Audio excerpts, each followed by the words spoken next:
அத்தியாயம் 2 வசனம் 43 வரையும் பார்த்துருந்தோம். இப்போ அதுக்கப்புறம் உள்ள வசனங்களை பார்ப்போம். ஏகையனுடைய வழிகாட்டுதலையும் அன்பையும் அருளையும் வேண்டி விரும்பியவர்களாக நம்ம பயணிப்போம். இன்னும் புரிதல்கள்ல உள்ள குறைகளை விட்டும் நீங்குவதற்கும் அவனிடமே உதவி தேடியவர்களாக மனசுல அந்த நீயத்தை எப்பவுமே இருக்கட்டும் அப்படிங்கிறது அத்தியாயம் 16 வசனம் 98லயே நம்மளுக்கு நினைவூட்டப்பட்டிருக்கு. நார்மலா எந்த ஒரு விஷயம் செய்யும் போதுமே வந்துட்டு அது நல்லபடியா நடக்கணுமே இறைவனே அப்படின்ற அந்த உணர்வு கொடுக்கப்படும் இல்லையா? சோ அதுதான் அதை எப்பவுமே மனசுல வச்சுக்கிடுவோம்.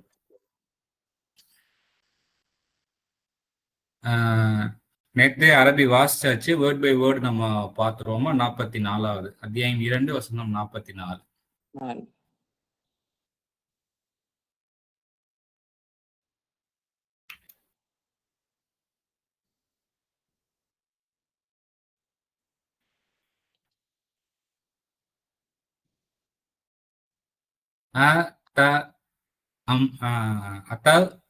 முருன அப்படின்னு சொல்லிட்டு வருது. அப்படின்னா கட்டளை இடுகின்றீர்களா, காரியம் இடுகின்றீர்களா, ஏதாவது சொல்றீங்களா அப்படின்னு சொல்லிட்டு கேள்வி ஆரம்பிக்குது. என்னன்னா மனிதர்களை கட்டளை இடுகின்றீர்களா, என்னன்னா பி அல் பிர்ரி அப்படின்னு சொல்லிட்டு வருது. பிர்ரி அப்படின்னா வந்துட்டு நல்லது புண்ணியம் அப்படின்னு நம்ம மொழியாக்கத்துல வரும் இல்லையா? புண்ணியம் என்பது மேற்கு நோக்கி வந்து அங்கேயும் இதே வார்த்தை தான் வரும்னு நினைக்கிறேன்.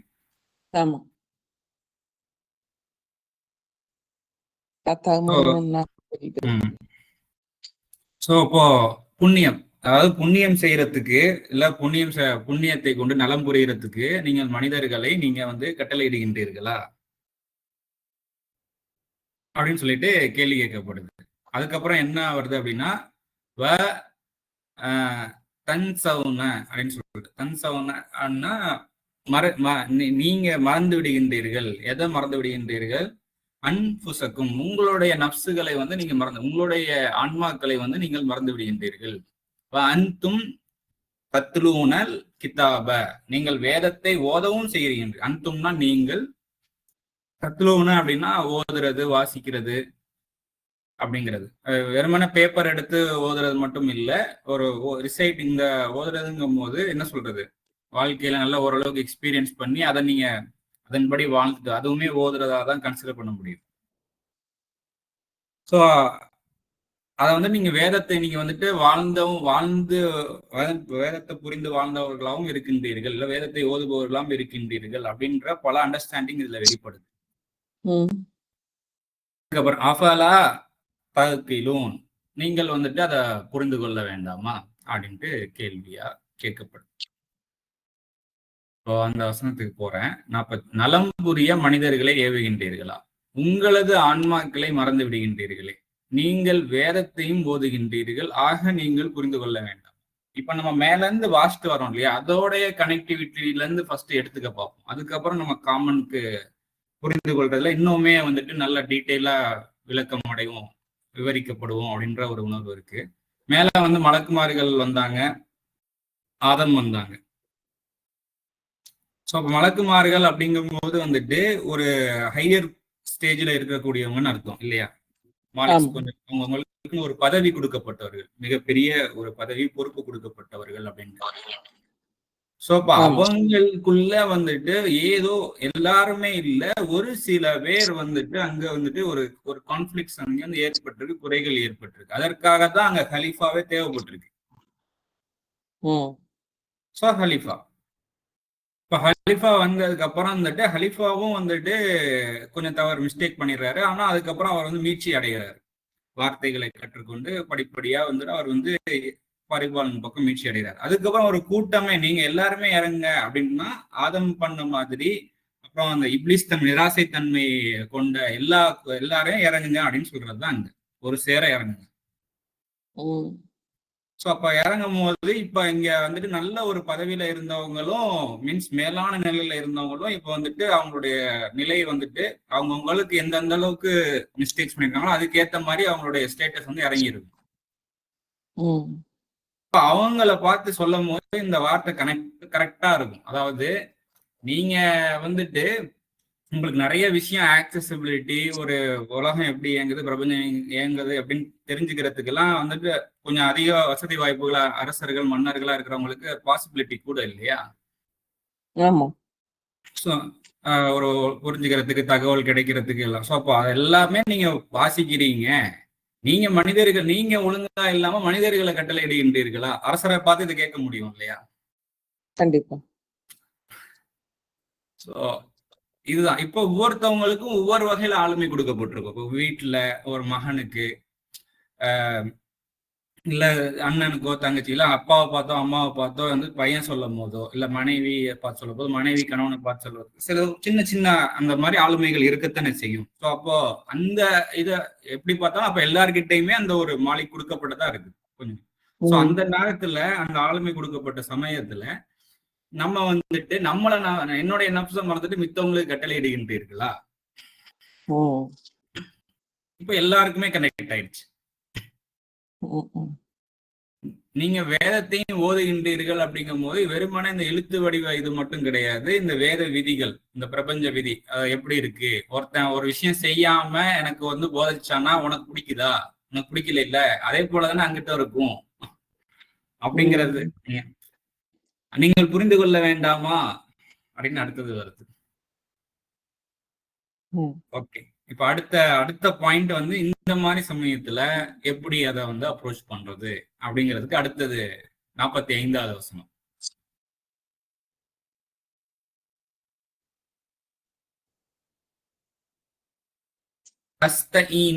இந்த வார்த்தை எங்கேயாவது கேள்விப்பட்ட மாதிரி இருக்கா? நம்ம வந்துட்டு ஈயாக்க நான் பொதுவை ஈயாக்க நஸ்தஈன் அப்படின்னு நம்ம கேட்கிறோம் இல்லையா, சொல்றோம்.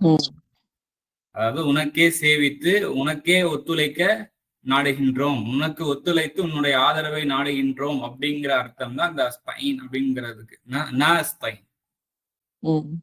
நீங்க வந்து அஸ்தைன்னா நம்மளுக்கு வந்து திருப்பி சொல்லப்படுது, அஸ்தைன் நீங்க வந்துட்டு ஒத்துழையுங்கள், கோஆபரேட் பண்ணுங்க, எப்படி கோஆபரேட் பண்ணலாம் அப்படிங்கிறதுக்கு ஆன்சர் வருது. எப்படி கோஆபரேட் பண்ணணும்னா பி அஸ்ஸப்ரி, அதாவது நிதானத்தை கொண்டு, சப்ரியை கொண்டு, அதுக்கப்புறம் அடுத்தது சலாத் தொடர்பை கொண்டு கோஆபரேஷனை வந்துட்டு நீங்க சீக் பண்ணுங்க, ஒத்துழைத்து நீங்கள் சப்போர்ட்டை வந்து சீக் பண்ணுங்க. Seeking means seek help. ஒத்து சேர்ந்து அப்படின்னு சீக் அது வேற இல்லைங்களா? ஒத்து சேர்ந்துங்கிறது வேற, சீக்குங்கிறது வேற. ஆமா, ஒத்து சேர்ந்து கோஆபரேட் இது ரெண்டும் ஒண்ணு. அந்த ஈன் அப்படிங்கிற இதுக்கு வந்துட்டு கோஆபரேட் சப்போர்ட் அப்படிங்கிற ஒரு, அதாவது ஒத்து செய்யறது ஆதரவு அப்படின்ற ஒரு அர்த்தம் இருக்குது. இது வந்து 2 வேயா எடுக்க முடியும். அதாவது இறைவனுக்கு நம்ம கோஆபரேட் பண்றோம், எதுக்காக கோஆபரேட் பண்றோம்னா அவனுடைய ஆதரவை நாடி இருக்கின்றோம். அந்த நாடி சீக்கிங்கிறது வந்துட்டு இந்த இடத்துல அந்த அஸ்தன்கிற அந்த வார்த்தை வருது இல்லையா, இந்த இடத்துலதான் வந்து இந்த சீக்குன்ற அந்த அர்த்தம் வந்து வெளிப்படுது. தேடுறோம், நாடுறோம், வருது இல்லையா அங்க. இங்க வந்து தேடுங்க, நாடுங்க, தேடிக்கொள்ளுங்கள். எப்படி தேடிக்கொள்ளணும், எதை தேடிக்கொள்றதுன்னா ஈனு அப்படின்னா அஸ்த ஈனு அப்படின்னா நீங்க சப்போர்ட்டை தேடிக்கிறீங்க. எப்படி தேடிக்கிறது, இல்ல நீங்க கோஆபரேட் பண்ணணும்னு நினைக்கிறீங்கனாலும் எப்படி நீங்க கோஆபரேட் பண்ணலாம் அப்படிங்கிறதுக்கு அடுத்து சொல்லுது. அதாவது நிதானத்தை கொண்டு, அதுக்கப்புறம் சலாத்தை கொண்டு, அதாவது நிதானம் மற்றும் தொடர்பை கொண்டு நீங்கள் கோஆபரேஷன் ஒத்துசைவை நீங்கள் தேடிக்கொள்ளுங்கள். எப்படி சில பேர் சின்ன பசங்கள்லாம் வந்துட்டு பேரண்ட்ஸுக்கு ரொம்ப கிட்டு, பேரண்ட்ஸுக்கு ஹெல்ப் பண்றோங்கிற பேர்ல உபத்திரம் பண்ணுவாங்க இல்லையா, பண்ணிருப்போம், நானும் பண்ணிருப்பேன், எல்லாருமே அப்படிதான் இல்லையா, ரொம்ப டிஸ்டர்பன்ஸ் பண்ணி விட்டுருவோம். ஸோ இப்போ இந்த மாதிரி ஒரு நம்ம ஒருத்தவங்க ஹெல்ப் பண்ண போகும்போது இந்த ஒரு விஷயம் நடக்கிறதுக்கும் பாசிபிலிட்டி இருக்குங்கிறதுக்கு நம்ம கண்ணு முன்னாடியே அத்தாட்சி. நம்ம ஹெல்ப் பண்ணதான் போவோம், பட் ஆனா வந்துட்டு அவங்களுக்கு டிஸ்டர்பன்ஸ் ஆகிறதுக்கு கூட பாசிபிலிட்டி இருக்கு. மாத்தி வேலையை வந்துட்டு அதிகப்படியான ஒரு வேலைக்கு 2 வேலை 3 வேலையை ஆக்கி வச்சிருவோம். ஸோ அந்த மாதிரி அப்போ அந்த மாதிரி விஷயங்களை எல்லாம் தவிர்க்கிறதுக்கு என்ன பண்ணணும் அப்படின்னா நிதானம்னா கான்சியஸ், ரொம்ப பார்த்து என்ன நான் செய்யறது உங்களுக்கு ஹெல்ப்ஃபுல்லா இருக்கு, என்ன செய்யணும்னு எனக்கு சொல்லுங்களேன் அப்படின்லாம் நம்ம சொல்லுவோம் இல்லையா. அப்ப இறைவன்கிட்டையும் இதே போலதான் இறைவனா அடுத்து நான் என்ன செய்யணும், எப்படி நான் நடந்து கொள்ளணும் அப்படிங்கிறது. அதே போல அவனுக்கு ஒரு விஷயம் உணர்த்தப்படும்னா டபார்னு அந்த உணர்த்தப்பட்ட விஷயத்த ரொம்ப அவசரப்பட்ட டபக்கு டபக்குன்னு எடுக்காம, அப்படியே சிதினி இல்மா, வாசிப்பு உனக்கு முழுமை அடைவதற்கு முன்னரே அவசரப்படாதீர். அத்தியாயம் 20:114. சோ அப்ப வாசிப்பு முழுமை அடையறதுக்கு ரொம்ப தாமதமாகுது, முழுமையா அண்டர்ஸ்டாண்டிங்கே வரலன்னா நிதானமா அப்படி இனிஷியேட் பண்ணணும். அப்படி லைட்டா இனிஷியேட் பண்ணும் போதே சலாத்தை வந்து கீப் அப் பண்ணணும். தொடர்பு அந்த உணர்வு கூட கீப் அப் பண்ணும் போது நிதானத்தோட அந்த கீப் அப் அந்த இனிஷியேட் பண்ணும் போது படிப்படியா நம்ம புரிதல்கள் ஏதாவது குறைகள் பிழைகள் இருந்தாலும் அந்த ஏற்படக்கூடிய ரிசல்ட் மூலயமா நம்மளுக்கு சமாதானமா இருந்ததுன்னா கரெக்டா புரிதல் போயிட்டு இருக்கு, ஓகே, ஏதோ எங்கேயோ டிஸ்டர்ப் ஆகுதுன்னா எங்கேயோ புரிதல்ல குறைகள் இருக்கு அப்படிங்கறத கரெக்ட் பண்ணிக்கிறதுக்கும் ஹையர் பாசிபிலிட்டி இங்க வருது. புரியுது. இதுதான் வந்துட்டு சபுரா. இப்ப அங்க மேல மனிதர்களை கட்டளையிடுகின்றீர்களா அப்படின்னு சொல்லிட்டு அங்க மேல வந்துச்சு இல்லையா? அப்படின்னா மனிதர்களை கட்டளையிடுகின்றீர்களா அப்படின்னா அப்ப மனிதர்கள் கொஞ்சம் ஆட்சி புரிபவர்களை பார்த்து பேசுற மாதிரி, இல்லாட்டினா ஒரு ஆளுமையில நார்மல் பர்சனை வந்துட்டு கொஞ்சம் ஒரு படி நீ மேல இருக்குங்கிறதுக்காக நீ ஓன் நப்ச மறந்துட்டு அவங்களுக்கு கட்டளையிடுகின்றீர்களா. அப்ப அந்த இடத்துல சாதாரண பாமர மனிதர் இல்ல உன்னோட ஒரு படி கீழே இருக்கிறாங்க, அவங்க கிட்ட ஒரு மிஸ்டேக்ஸ் இருக்கு அப்படின்னா என்ன பண்ணணும் அப்படின்னா நிதானத்தை கொண்டும் அவங்க கூட தொடர்ந்து கம்யூனிகேஷன் பண்ணி அங்க வந்து ஒரு கோஆபரேஷன் ஒத்திசைவை கொண்டு வாருங்கள், இறைவனுக்கு ஏற்றபடி ஒரு வாழ்க்கைய. இது வந்துட்டு நிச்சயமாக அது ரொம்ப பெரிய விஷயம் இல்ல கபீர், அது ரொம்ப பெரிய கஷ்டமா இருக்கும். கபீர் மட்டும்தான் இருக்கு, ரொம்ப பெருசா இருக்கும், பெரிய என்ன சொல்றது ஒரு மாதிரி சொல்லுவாங்கல்ல, பெரிய ஒன்றாக இருக்கும். யாருக்கு தவிர இலா அலா இல்லா அலா ஹாஷியின், அதாவது ஹாஷின்னா பணிவோட அடக்கத்தோட கொஞ்சம் ஒரு அடக்கமா இருப்பாங்கல்ல, பணிவா இருப்பாங்க, அவங்களுக்கே தவிர இது நிச்சயமாக இந்த மாதிரி வந்துட்டு ஒரு நம்ம வாழ்க்கையில கொண்டு செயல்படுறதுங்கிறது ரொம்ப பெரிய ஒரு விஷயமாக இருக்குது, கஷ்டமா இருக்கும் அவங்களுக்கு அப்படின்னு சொல்லப்படுது. ஆமா, அது ரொம்ப. ஏன்னா இப்ப நீங்க சொன்னீங்களா, இப்ப நம்ம ஆளுமை ஏதோ ஒரு வகையில இப்ப தாய்னா இப்ப மாமியார் வச்சுக்கோங்க, எனக்கு ஒரு ஆளுமை, கணவன் அவங்களுக்கு ஒரு ஆளுமை, மனைவி மேல, இப்படி ஒவ்வொரு இடத்துலயும் ஒவ்வொருத்தருக்கு ஒரு ஆளுமை. அந்த ஆளுமையில வந்து அடக்குமுறை செய்தான் தன்னை மறந்துதான் அந்த ஆளுமை. இன்னைக்கு குரானோட இறைவனோட வழிகாட்டுதல் இல்லாம இருக்கும்போது அவங்க வந்து அந்த ஆளுமைய வந்து அவங்களுக்கு அது ஜாஸ்தி ஆகுது. அந்த ஆளுமையில வந்து நீதம் இல்லை. அந்த ஆளுமை வந்து அடுத்த அந்த பண்ற ஆளுமை பண்ணக்கூடியவங்களோட மனசு கஷ்டப்பட்டு அவங்க ஆளுமையில அதுல இருக்கிறாங்க இல்லைங்களா, நிறைய நேரங்கள், ஒரே ஃபுல்லா சொல்லல, அதிகமான இடங்கள்ல வந்து தப்பா போகுது. அது வந்து அந்த நர்ஸ் கஷ்டப்படுது இல்லையா, அடுத்த ஒரு நர்ஸ் அந்த மாதிரி ஒரு ஆளுமை ஆயிடுச்சு. ஆனா அதை இறைவன் விரும்பல, அப்படி பண்ணக்கூடாது அப்படின்னு சொல்லி உங்களை மறந்து விட்டீங்க. ஆமா, 46வது வசனத்தை நம்ம வாசிச்சோம். அந்த ஹாசியின்க்கு வந்துட்டு விளக்கம் கொடுக்கப்படுது, யார் அவங்க அப்படின்னு சொல்லிட்டு. 46 அல்லதீன அவர்கள், எழுநூன அப்படின்னா கருத்துல கொள்றது, கருதுதல் அப்படின்னு சொல்லுவாங்கல்ல, கருத்தில் கொள்ளுதல்னு சொல்லுவாங்க இல்லையா, ஒரு விஷயத்தை வந்து கருத்துல எடுத்துக்கிறது. கருத்தில் கொண்ட அவர்கள் தான் கருத்தில் கொண்டவர்கள். எதை கருத்தில் கொண்டவர்கள்? நிச்சயமாக அவர்கள், இன்னஹும் அப்படின்னா நிச்சயமாக அவர்கள், சந்திப்போம், சந்திப்பவர்கள் அப்படின்னு, நிச்சயமாக தாங்கள் சந்திப்பவர்கள். எதை? ரப்பிஹிம், தங்களுடைய பரிபாலனை சந்திப்பவர்கள். நம்ம வந்து இறைவன் வந்துட்டு பரிபாலனை வந்து நம்மளை வந்து பரிபாலிக்கின்றான், நம்ம அதன்படி செய்யறோம் அப்படின்னா அதனுடைய ரிசல்ட்டை நம்ம கண்டிப்பா சந்திப்போம். தப்பா செஞ்சோம்னா அதோடைய ரிசல்ட்டையும் சந்திப்போம், கரெக்டா செஞ்சோம்னா அதோடைய ரிசல்ட்டையும் சந்திப்போம், இன்னும் கரெக்டா செய்யும் போது இறை அன்பையும் சேர்த்து சந்திப்போம் அப்படிங்கிற ஒரு விஷயத்தை கருத்தில் கொண்டவர்கள். நிச்சயமாக அவர்கள் இலைஹி ராஜியும், அவன் பாலே மீளுகின்றார்கள். வெறுமனா அது கருத்தில் கொண்டது மட்டும் இல்ல, நிச்சயமாக அவர்கள் மீளக்கூடியவர்கள் தான், எல்லாருமே அவன் பக்கம் மீளக்கூடியவர்கள் தான் சொல்லிட்டு அடுத்த பாயிண்ட் வந்து முடியுது. 45 யாரு செய்வாங்க அப்படின்னா, இறைவனை சந்திப்போம் நிச்சயமாகனும், அவங்ககிட்டதான் போவோம் அப்படின்னு யாரு அந்த கருத்தில் கொண்டாங்களோ அவங்களுடைய செயல்பாடு வந்து 45 போல இருக்கும். ஒரு சின்ன பாயிண்ட் வந்துட்டு சின்னதா வேர்ட் சொல்றதா இருந்தா ஹாஷின் எக்ஸ்பிளனேஷன் தான் இது. ஆனா அது சிரமம், கஷ்டம்னு சொல்லிட்டேன், பெருசு கஷ்டம், பெரிய விஷயம். ஹாஷினுக்கு தவிர கஷ்டம் இல்ல, பெரிய விஷயம் தானே. பெரிய விஷயம் அது. உம் பெரும் பாரமா அது நினைக்கிறாங்க. அதான் அந்த அதோட கம்ப்ளீட்னஸ். அந்த பெரிய விஷயம்னா என்ன அப்படின்னா, அதாவது அப்படி நடந்துக்கிறோம் அப்படின்னா ரொம்ப பெரிய ஒரு விஷயம் அது அப்படிங்கறதும் அது தெரியுது. அதே சமயத்துல ஹாஷியின் தவிர மத்த எல்லாருக்கும் வந்துட்டு அந்த தன்மை இல்லை. இந்த ஹாஷின்னு இருக்கு இல்லையா, இதுக்குண்டான, அதாவது நிச்சயமாக நாம் நம்மை பரிபாலிப்பவனை சந்திப்பவர்கள் என்பதை கருத்தில் நாம கொள்ளவில்லை என்றால் இந்த நிதானம் மற்றும் தொடர்பை கொண்டு கோஆபரேஷன் பண்றதுங்கிறது ரொம்ப பெரிய விஷயமா இருக்கும், மிகப்பெரிய டாஸ்கா இருக்கும். ஆமா, அதுதான் நான் எனக்கு தெரிஞ்சு சொல்ல மாதிரி ஈகோன்னு கூட சொல்லலாம். அதுதான் அந்த இடத்துல பெருசா இருக்கு. அந்த உடனே நம்ம வந்து ஒரு விஷயத்த, அந்த ஆளுமை இருக்கு இல்லைங்களா, அந்த ஆளுமையிலிருந்து நம்ம இறங்குறதுக்கு அந்த ஈகோன்ற மாதிரி ஒரு இதான் வந்து ஈகோ, அதான் பெருமை பெருசா. இப்போ வந்துட்டு இப்ப நிதானம் மற்றும் தொடர்பு, எப்போ ஒருத்தவங்க அட்வைஸா நம்ம ஏதோ சொல்லக்கூடிய ஒரு சூழல் ஏற்படுது அப்படிங்கும் போது நாமளும் நம்மை பரிபாலிப்பனை சந்திப்பவர்கள் என்பதை கருத்தில் கொள்ளும் போது வார்த்தை எப்படி வெளிப்படும்? ஒரு வேற மாதிரி இருக்கும், வேற மாதிரி இருக்கும். நம்ம 2 பேருமே சரி செய்யணும் தான். இப்ப இங்க ஒரு மிஸ்டேக் நடந்து போச்சு அப்படிங்கிற வந்துட்டு வெறுமனே எதிர்த்தரப்பா மட்டும் கார்னர் பண்ணாம யார் சொல்றாங்களோ தன் பக்கமும் சேர்த்தார் போல அந்த வார்த்தைகள் வந்து அமையும். இதுதான் ரொம்ப முக்கியம்.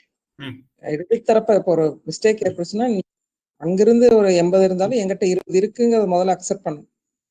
அப்ப வந்து நான் சரி செய்யணும். அதை சரி செய்யும்போது அந்த 80 லேசா சரியாயிடும். ஆனா அது ரொம்ப கஷ்டம். அதே போல ஒரு அரசர் இதே மாதிரி சொல்றாருன்னு வச்சுக்கிடுவோமே, மக்களே கொஞ்சம் நம்ம ஒத்துழைங்க இந்த நாடு வளர்ச்சி அடைகிறதுக்கு, சமாதானமா வாழ்றதுக்கு, நாங்களும் ஆட்சியை வந்துட்டு முடிஞ்ச அளவுக்கு நாங்க சரி பண்ணிக்கிறதுக்கு பாக்குறோம், சீர்படுத்திக்கிறதுக்கு பாக்குறோம், இப்படி ஒரு ஆளுமை வந்து பேசுனா எப்படி இருக்கு? இதுல ஒரு விஷயம் நான் கேட்கணும்னு ஃபர்ஸ்ட் வந்து கேட்டேன். அதாவது ஃபர்ஸ்ட் வந்து மாளிகை படைச்சேன். ஒரு அரசர்களா நம்ம இருந்தோம். அதுக்கப்புறம் அங்க ஒரு சின்ன ஏற்பட்டோன்னா வந்து ஹலீஃபா. அப்போ அவங்க சரி செய்யறதுக்காக தான் ஹலீஃபா அப்படிங்களா? அப்படிதான் வர மாதிரி எனக்கு தோணிட்டு இருந்துச்சு இப்ப படிச்சதுனால.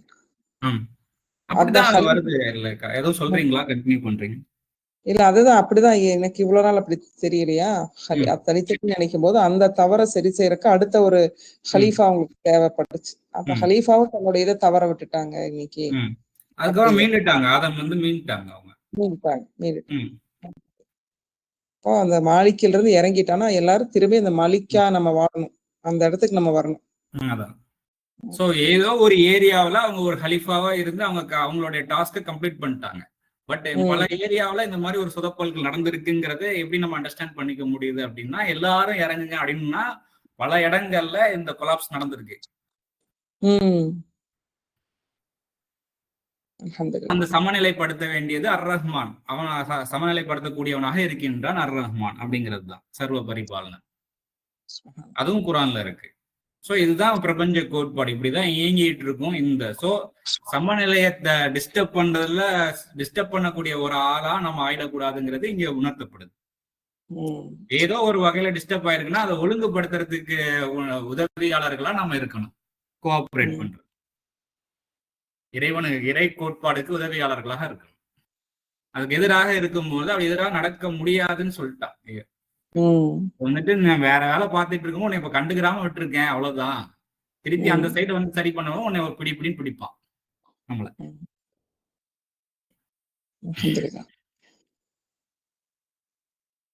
ஸோ இது எல்லாமே வந்து ரொம்ப ஒரு யதார்த்தமாக நம்ம அந்த வாழ்வியலை புரிந்து கொண்டு அழகா அந்த சர்வ பரிபாலனுக்கு, ஏக இறைவனுக்கு, அல்லாஹுக்கு கட்டுப்பட்டு வாழ்றதுக்கு அழகான நினைவூட்டல் வந்து கொடுக்கப்பட்டு இருக்கு. அந்த பாத்தீங்களா, அந்த இன்னஹால கபீரத்துன் அப்படிங்கிறது பெரிய விஷயம். இன்னைக்கு வரைக்கும் அந்த லைஃப்ல ஓடிட்டு இருக்கிற விஷயம். நான் எப்படி அப்படிங்கறது வந்து நான் எப்படி அப்படிங்கிறது அதை மட்டும் செய்வோம். மனிதர்களை ஏவுவோம், இப்படி எல்லாம் இருக்கலாம், அப்படி இருங்க, அப்படி. இதைய சரி செய்யும் போது இறைவனோட அன்பு அருளும் நம்ம மேல இருக்கும். ரொம்ப பெரிய டாஸ்கா இருக்குல்ல. நல்லா இருக்குது இந்த குணம், நல்ல குணம்னு, அதாவது பணிவை கொண்டும் தொடர்பை கொண்டும், அதாவது ஒரு நிதானத்தை கொண்டும் தொடர்பை கொண்டும், இந்த நிதானமும் இந்த கம்யூனிகேஷனும் வந்துட்டு இருக்கிறதுக்கு வந்து ரொம்ப பெரிய விஷயமாக, அது வந்து எப்ப ஈஸி ஆகும் அப்படின்னா இந்த விஷயத்தை நம்ம கருத்தில் கொள்ளும் போது நிச்சயமாக நாம் நம்மை பரிபாலிப்போனை சந்திப்பவர்கள் என்பதை கருத்துல கொள்ளும் பொழுது இந்த விஷயம் ஈஸி ஆயிடும் அப்படிங்கிற ஒரு உணர்வும் கொடுக்கப்படுது. நிதானத்தோட ஒரு கம்யூனிகேட் பண்றது. மனிதர்களுக்கு மத்தியில கம்யூனிகேஷன் இருக்கு. மனிதன் இறைவன் கூட, இறைவன் மனிதன் கூட பல கம்யூனிகேஷன் இருக்கு, பல சலாத் இருக்கு. அதுதான் சந்திப்பு. இல்ல நீங்க அதுதானே சந்திப்பு. இப்ப சொன்னதுல இருந்து கேட்டேன். இறைவனுக்கு, அதாவது மனிதனுக்கும் மனிதனும் சந்திப்பு இருக்குது, மனிதனுக்கு இறைவனும் சந்திப்பு இருக்குது. அந்த சந்திப்புக்கு பேரு முலாக்கு.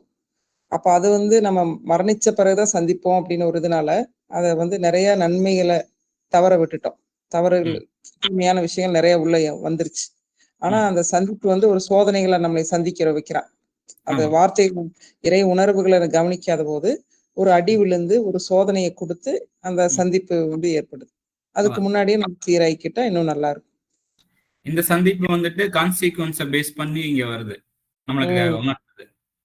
நிச்சயமா தங்களது பரிபாலனை சந்திப்பவர்கள்னா அவங்க செய்த வினையனோட விளைவுகளை கண்டிப்பா சந்திப்பார்கள். அதாவது பரிபாலனை ஏற்படுத்தி வச்சிருக்கேன், ஆல்ரெடி பரிபாலித்து வைத்திருக்கேன் நான், ஒவ்வொன்றையும் பரிபாலிக்காத நம்ம கண்டிப்பா சந்திப்போம் அப்படிங்கிறத கருத்தில் கொண்டவர்கள். நிச்சயமாக சந்திக்கக்கூடியவர்கள் தான் அப்படின்னு சொல்லிட்டு அது அடுத்ததா வருது.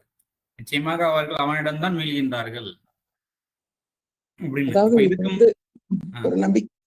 ஒரு நம்பிக்கை எப்படின்னா, நம்ம மரணிச்சதுக்கு அப்புறம் இறைவனை சந்திப்போம், அதுதான் மிகப்பெரிய விஷயம் அப்படின்னு ஒரு நம்பிக்கை இருக்கு. இப்ப இங்க அது என்னன்னா அது உண்மை. ஆனா அது கொஞ்சம் மரணிச்சுக்கு அப்புறம் தானே, மரணம் எப்பான்னு தெரியாது. ஆனா இப்பவே அந்த கான்சிக்வன்சஸ் இறைவனை சந்திக்கிறதா. நன்மைக்கு நன்மை, தீமைக்கு தீமை. அது இப்பவே நம்ம அனுபவிச்சுட்டு தான் இருக்கிறோம். நம்ம இறைவனை சந்திச்ச மாதிரிதான். இறைவன் கொடுத்துட்டான், நன்மை செய்யும் போது நன்மை கொடுத்துட்டாங்க போது அங்க அல்ஹம்துலில்லாஹ்னு சொல்லி வருது. தீமை செய்யும் போது இறைவன் நம்ம செஞ்சதுக்கு கூலி இப்பவே நம்ம அடைஞ்சோம். இன்னைக்கு வாழ்க்கையில அதுதான் பிரச்சனையா இருக்கு. அது நல்லா இருக்கும்னு ஆசைப்படுறோம், கஷ்டங்கள் வருது, சோதனைகள் வருது, எதிர்பாராத ஒரு அப்போ உடனே நம்ம எங்க தவறு செஞ்சோம், எங்க விட்டோம்னு உடனே போயிட்டோம்னா நல்லா இருக்கும், வந்துடலாம். அதே போல சலாத்துங்கிறது தான் இங்க முக்கியமா, அதையும் கவனிக்கணும். சலாத்துங்கிறது தொடர்புங்கிறது இறைவன் நம்ம கூட தொடர்பு கொள்றது இருக்குது, நாம இறைவன் கூட தொடர்பு கொள்றது இருக்குது, மனிதர்களுக்கு இடையில தொடர்பு கொள்றது இருக்குது. எல்லா தொடர்புலையும் இறை உணர்வு அங்க இருக்கணும் அப்படிங்கறதான் முக்கியமா.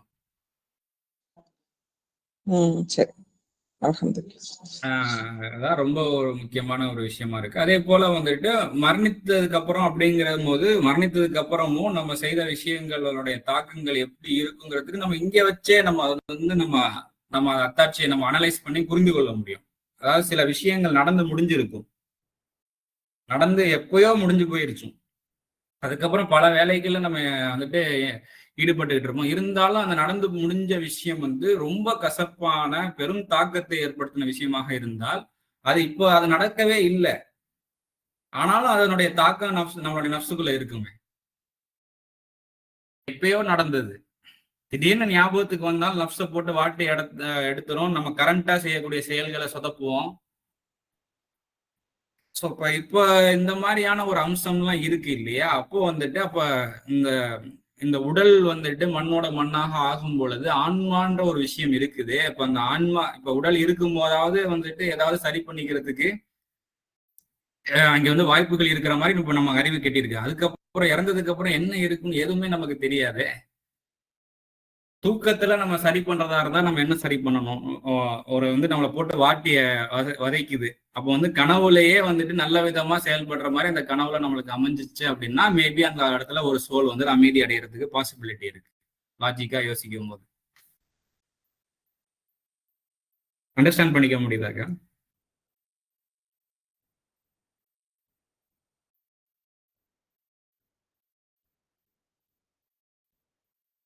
அதை மியூட் போட்டுட்டா எடுக்க முடியல. அல்ஹம்துலில்லாஹ். ரொம்ப முக்கியம் சொன்னீங்க பாத்தீங்களா? ரொம்ப அல்ஹம்துலில்லாஹ்.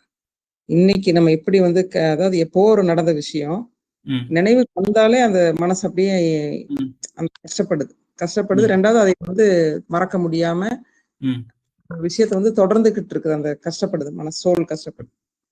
ஆனா இன்னைக்கு அப்படி இல்லை, இன்னைக்கு எல்லாம் நல்லா இருக்கிறோம். ஆனாலும் அந்த பழைய கசப்பான நினைவுகள் நம்மளை எவ்வளவு கஷ்டப்படுது. அதனால இன்னைக்கு அதை நினைக்கும் போது இன்னைக்கு பல விஷயங்களை சொதப்பிடுறோம். இன்னைக்கு அவங்களும் மாறி இருக்கலாம், நம்மளும் மாறி இருக்கலாம், அந்த சூழல் எல்லாமே மாறிடுச்சு. ஆனாலும் அவங்கள பார்க்கும்போது அதே ஆஸ்பெக்ட்ல தான் பார்க்க வேண்டியதா இருக்கு, பார்க்கிறோம். நிறைய விஷயங்கள் இருக்கு. அல்ஹம்துலில்லாஹ். இப்ப இது போல அப்ப வந்துட்டு அப்ப இறப்புக்கு அப்புறம் அது எப்படி வந்துட்டு நம்மளுடைய சோல் அமைதி அடையறதுக்கு என்ன மாதிரி ப்ராக்ரஸ்ங்கிறது நம்மளுக்கு இறைவன் தான் அறிவிப்பான். பட் ஆனா அமைதி அடையறதுக்குன்னு ஒரு செயல்பாடுகள் இருக்குது. சாந்தம் அடையறதுக்கு, மனம் முழுமை அடையறதுக்கு நிறைய. அப்ப அந்த செயல்பாடை செய்யாத வரைக்கும் நம்மளுடைய நப்சு வந்துட்டு நிறைவடையாது அப்படிங்கிறதும் இங்க நம்மளுக்கு தெள்ள தெளிவா தெரியுது, உணர்த்தப்படுது. ஸோ ஒரு சில பக்குவப்பட வேண்டி இருக்குது. நம்ம ஒரு சில விஷயங்கள் ஹக்கு இதுதான் அப்படின்னா அதை உட்காந்து மாத்தணும்னு நினைச்சுக்கிட்டு இருக்க கூடாது. இப்ப அந்த ஹக்குல நம்ம சமாதானமா எப்படி வாழ்றது அப்படிங்கறதுதான் நம்ம தெரிஞ்சுக்கொள்ளணும்.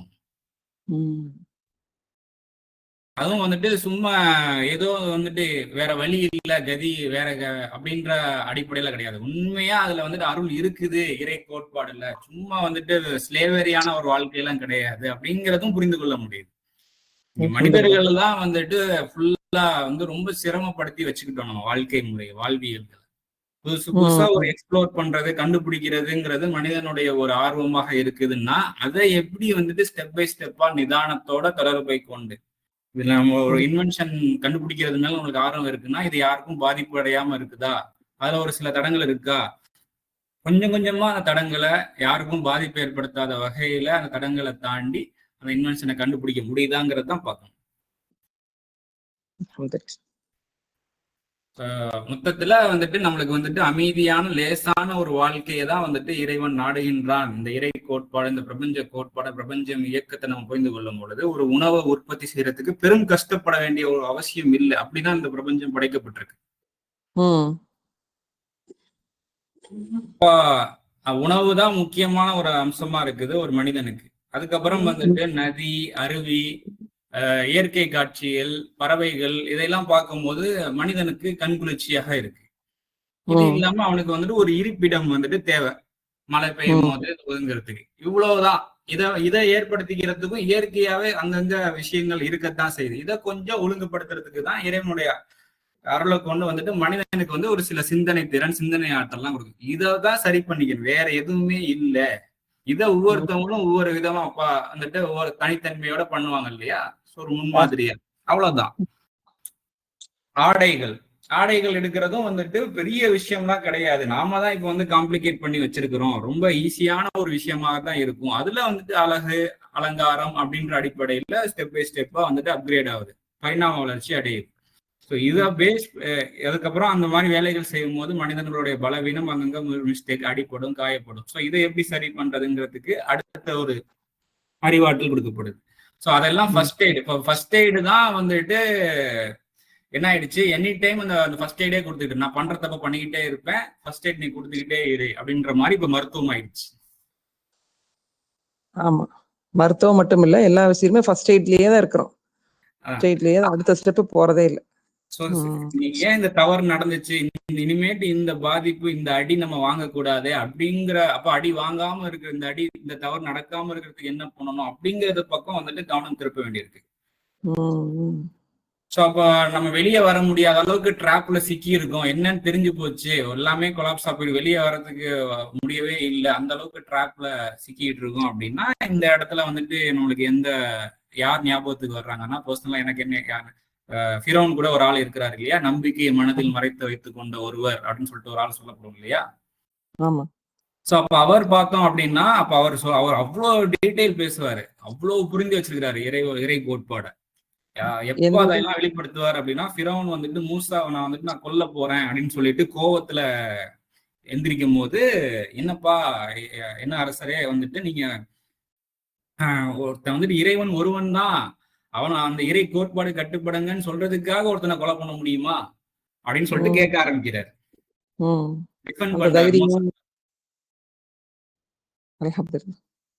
அவரை வந்துட்டு அப்பதான் அவருக்கு வந்து வாய்ப்பு கொடுக்குறான் இறைவன்.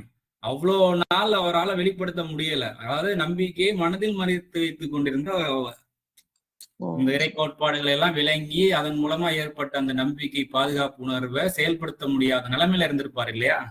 ஏதோ கொஞ்சம் நெஞ்சு செயல்படுத்தி இருப்பாரு, அவ்வளவுதான். மித்ததெல்லாம் செயல்படுத்த முடியாது. அப்போ கொஞ்சம் கொஞ்சமா அப்போ அந்த நேரத்துல வந்துட்டு பெரும் அழிவுக்கு அந்த நாடு உள்ளாகும் போது, அந்த அக்கிரமக்காரர்கள் வந்து பெரும் அழிவுக்கு உள்ளாகும் போது அந்த நபர் காப்பாற்றப்படுவதாக வசனங்கள் சொல்லப்படுது. சுபஹானல்லாஹ். இப்போ நம்ம ட்ராப்ல இப்ப மாட்டிட்டு இருக்கோம், வெளியே வர முடியலன்னா கவலைப்பட வேண்டாம். ஆனா மனதளவுல நம்ம வந்துட்டு இறைவனோட கனெக்ட்ல இருக்கணும். சரியான இடத்துல ஒரு வழியை காமிப்பா, டக்குன்னு அதுல வெளியே வந்துடலாம். இறைவனே அந்த சந்தர்ப்பத்தை அழகா ஏற்படுத்தி தருவான்.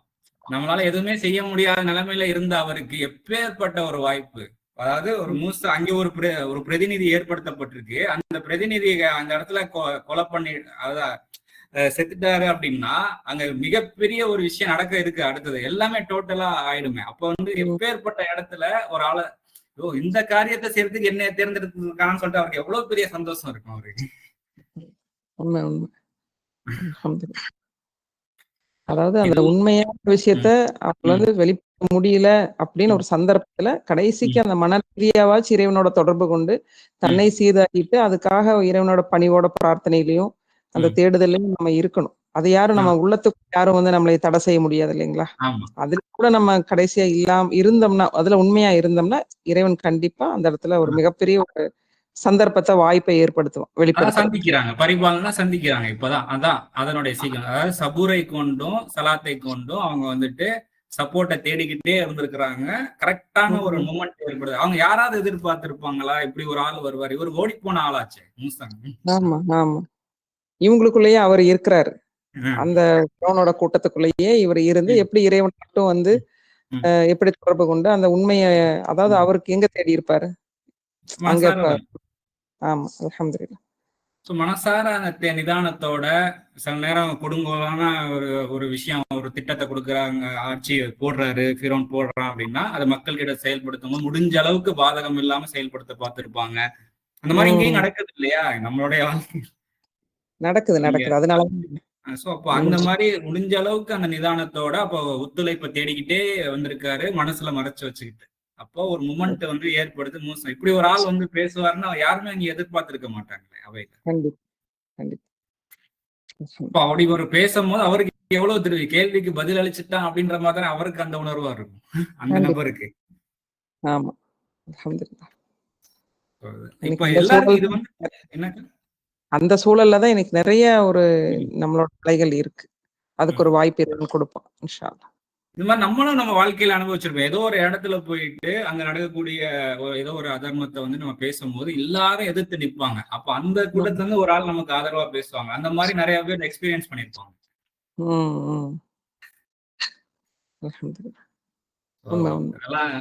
எல்லா கால அப்ப நம்ம இந்த மாதிரி வந்துட்டு மலக்குமார், அதாவது ஓரளவு நம்மளை விட ஆளுமை கொஞ்சம் அதிகம் கொடுக்கப்பட்டவர்கள் நமக்கு சப்போர்ட்டா வரும்போது நம்ம வீக் ஆகிறோம், நம்மளுடைய பேச்சு வீக் ஆகுது, எதிர்க்க இருக்கிறவங்க மிகைக்கிறாங்க அப்படிங்கும் போது நம்மளுடைய பேச்சு வந்துட்டு இறை கோட்பாடின் அடிப்படையில இருக்குன்னா நமக்கு உதவி செய்யறதுக்கு அங்க ஆளுமை பெற்றவர்கள் நமக்கு சப்போர்ட்டா இறங்குவாங்க. எப்படி வேணா இறங்கலாம், எந்த வழியில வேணா இறங்கலாம். அதை டேஸ்ட் பண்ணி பார்த்திருந்தா தெரிஞ்சிருக்கும். இல்ல முன்னாடி நடந்திருந்ததை நினைவு கூர்ந்தாலும் நமக்கும் ஏற்பட்டிருக்கும்.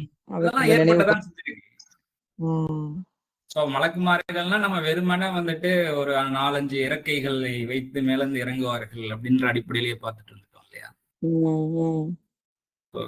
அதுவும் இருக்கலாம். பட் அந்த மாலிக் அப்படிங்கிற அந்த வார்த்தைக்கு முன்னாடி இருக்க உணர்வு வந்து அந்த உணர்வின் அடிப்படையில எவ்வளவு விஷயம் நம்ம மேல இறக்கப்பட்டுக்கிட்டு இருக்கு நல்லபடியா நடக்கும் போது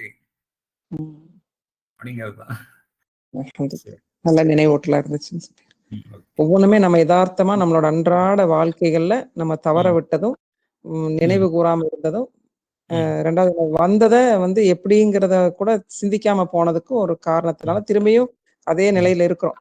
அதாவது கீழ்நிலையில இன்ஷா அல்லாஹ் மேல் நிலைக்கு வர்றது. உடனே வெளியே வர முடியலன்னா பதற வேண்டாம். நிதானத்தை கொண்டு அந்த தொடர்பை கீப் அப் பண்ணி சலாத்தை அகீமு சலாத் தொடர்பை எனி டைம் செயல்ல கொண்டு வர முடியாது. மனசளவுல அந்த எஸ்டாப்ளிஷ்மெண்ட் இருந்துகிட்டே இருக்கும் பொழுது அதை செயல் புறத்திலையும் கொஞ்சம் கொஞ்சமா பிரதிபலிக்க வைப்போம். சந்திப்போம், நிச்சயமாக சந்திப்போம் என்பதை கருத்தில் கொள்வோம். சந்திப்பு அப்படிங்கிறது அந்த விளைவுகள், இறைவனை சந்திப்போங்கிறது ரப்புங்கிறது அந்த கான்ஃபிடன்ஸ். அல்ஹம்துலில்லாஹ். அது சந்திச்சுட்டு தான் இருக்கும், அதை கொஞ்சம் கவனிக்கணும். ஓகே, இன்ஷாஅல்லாஹ் அடுத்தடுத்த வசனங்கள் வந்துட்டு வரக்கூடிய நாட்கள்ல பார்ப்போம். அஸ்ஸலாமு அலைக்கும் வரஹ்மத்துல்லாஹி.